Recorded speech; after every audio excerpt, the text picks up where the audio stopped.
اللهم اهدنا فيمن هديت وعافنا فيمن عافيت وتولنا فيمن توليت وبارك لنا فيما أعطيت وقنا برحمتك واصرف عنا شر ما قضيت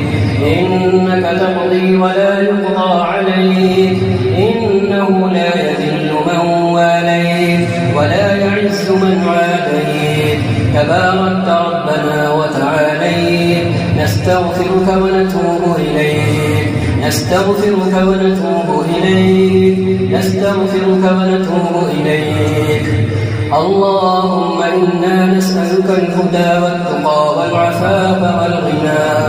اللهم إنا نسألك الفوز يوم القضاء وعيش السعداء ومنزل الشهداء ومرافقة الأنبياء والنصر